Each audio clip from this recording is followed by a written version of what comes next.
Taxminan 10 yil oldin iPhone kelajakda qanaqa bo'lib ketishi haqidagi videolarni tomosha qilib, hayratda o'tirardik. O'sha videolar siz ham esizdami?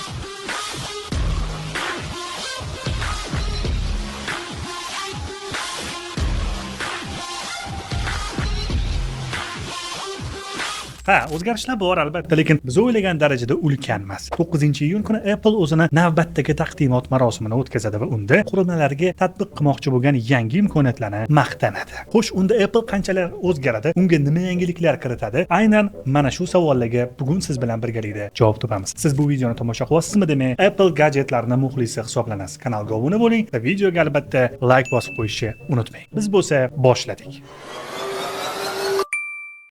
Hammaga salom, bu Abdullajon. O'rtoqlar, Apple'ni bu safargi taqdimot marosimining bosh yulduzi bu iOS 19 bo'ladi va birinchi navbatda sizlarga iOS 19 ni qaysi qurilmalar ko'tarishi haqidagi ma'lumotni beramiz va uni rasm orqali sizga bir necha soniya ko'rsatib turamiz. Kimda agar mana shu ro'yxatda yo'q bo'lgan smartfonlar qo'lida turgan bo'lsa, yangi smartfonlar olish maslahat beramiz, chunki iOS 19 ni mana shu ro'yxatda yo'q bo'lgan qurilmalar ko'tarmaydi. Shu narsaga alohida e'tibor berib qo'ying. iOS 19 ga ko'ra bundan keyin qurilmalarning interfeysi keskin o'zgarib ketadi.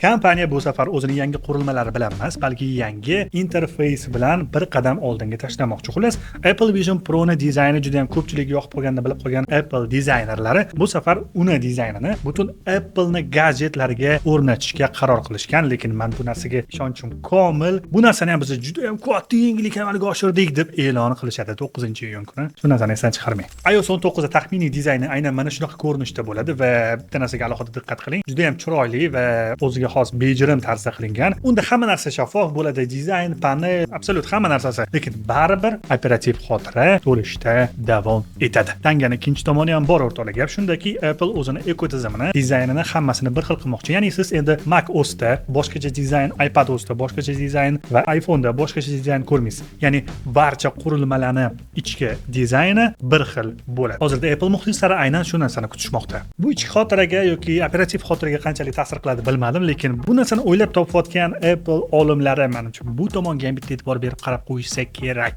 degan umidimiz bor. Bu safar kutilayotgan yana bitta ajoyib yangilik, bu narsani men eshitib to'g'risi hayron qoldim. Real Time Translator. Zo'r aytdimi? Gap shundaki, biz shunchaki oddiy deb o'ylagan AirPods'lar iOS 19 orqali endilikda jonli tarzda tarjima qilish imkoniyatiga ega bo'ladi. Ya'ni eshitayotgan narsasini vaqtida real time ko'rinishida sizni qulog'ingizga tarjima qilib yetkazib turadi. Bitta narsaga alohida diqqat qilish kerak o'rtoqlar. Bu ishni aslida AirPods'lar bajarmaydi. AirPods shunchaki tayyor tarjima qilingan so'zni quloqqa yetkazib beruvchi vazifasini bajarib beradi. Asosiy ishni bo'lsa Apple qurilmasi, ya'ni iPhone bajarib beradi. Uning ichida ilova bo'ladi va u tarjima qilinishi kerak bo'lgan gapni qabul qilib, real time da tarjima qilib quloqchinlarga uzatib beradi. Bu nima degani o'rtoqlar, bilasizmi? Agarda u bu turist siz oldingizga kelib turib nimadir so'rasa va siz o'zingizdan o'zingiz uni onasidan so'rab beradigan bo'lsangiz, u endi sizni tushunadi degani.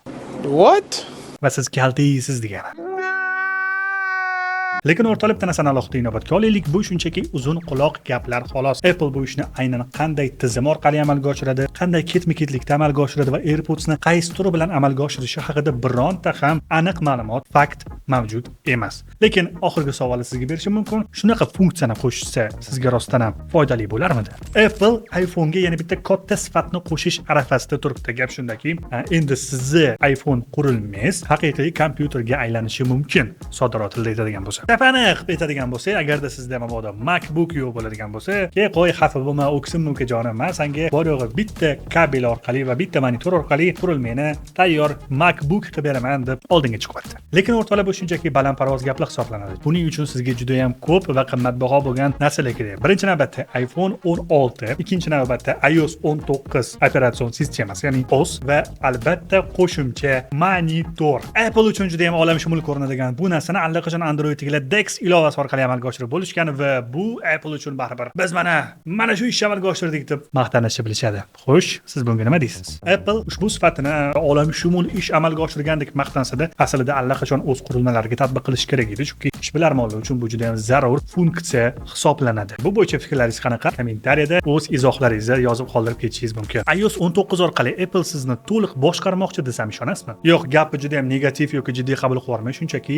Apple qurilmalarida endilikda sog'lom turmush tarzini tatbiq qilish uchun maxsus ilovalar paydo bo'lishi kutilmoqda. Gap shundaki, o'rtoqlar, agarda sizda bir vaqtning o'zida iPhone va Apple Watch bo'ladigan bo'lsa, bu ikkala qurilma birgalashib sizni kun tartibingizni o'rganadi. Nima ovqat yeyotganingiz, bir kunda necha qadam yurayotganingiz, necha soat o'tirayotganingiz hammasini analiz qiladi va sizga kunning yakunida maxsus AI orqali qo'shimcha tavsiyalar berib boradi. Bir so'z bilan aytadigan bo'lsak, u sizni kun tartibingizni diqqat bilan analiz qiladi va shunga yarasha maslahatlar beradi. Deylik, agarda siz bir kuningizda juda ham ko'p vaqtini o'tirib o'tkazadigan bo'lsangiz, sizga Apple AI mana bunaqa maslahat beradi. Ana shu sassiq ko'rpaning ichidan turdani o'rningdan hoziroq turib harakatga kech. Harakatni boshladani ishingni qilib, ro'zg'oringni terbatib, ota-onangga yaxshi sharoit qilib berish uchun yaxshi harakat qilib, ter to'kib ishla.